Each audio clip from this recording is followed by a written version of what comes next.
విజయవాడ ప్రభుత్వ ఆసుపత్రిలో దారుణం చోటు చేసుకుంది. గుండె అనారోగ్య సమస్యతో ఆసుపత్రికి వచ్చిన పేషెంట్కు ఇబ్బంది పెడుతుందని మత్తు ఇంజెక్షన్ ఇచ్చారు వైద్యులు. ఇంజెక్షన్ ఇచ్చిన 30 సెకండ్లలోకే కోమాలోకి వెళ్లిపోయింది ఆ రోగి. అనంతరం కొద్ది నిమిషాలకే చనిపోయింది ఆ రోగి. ప్రస్తుతం ఆసుపత్రి వద్ద ఆందోళన చేస్తున్నారు బంధువులు. అంటే మాది కందులపాడు అండి. కందులపాడు అయితే ఇక్కడ మనిషికి కొంచెం షుగర్ లెవెల్స్ పెరిగింది అని చెప్పి ప్లస్ మెల్లు కొంచెం ఉందని చెప్పి మనిషిని తీసుకొచ్చాము. మనిషిని తీసుకొస్తే ఆ మనిషికి ఏం జరిగిందంటే ఎర్లీ మార్నింగ్ ఇంజక్షన్ చేశారంట. ఆ మనిషి అయితే అప్పుడు నార్మల్గానే ఉంది, నార్మల్గా తిరుగుతున్న టైం ఏం జరిగిందంటే మార్నింగ్ ఏదో ఇంజక్షన్ చేశారంట. అప్పుడు అన్కాన్షియస్లోకి వెళ్ళిపోయింది.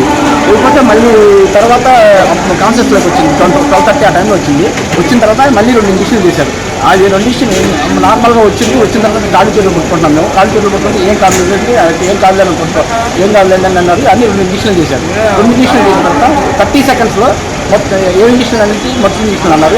30 సెకండ్స్లో ఆ ఇంజక్షన్ 30 సెకండ్స్లో మంచి అన్కాన్షియస్ అయిపోయింది. అప్పటి నుంచి రాండి చూడండి అంటే ఎవరు రావాలి, ఒక్క డాక్టర్ రాలేదు. వచ్చి పట్టించుకున్న వాళ్ళు మాట్లాడిన వాళ్ళు చూద్దాం అంటున్నారు, చేస్తున్నారు.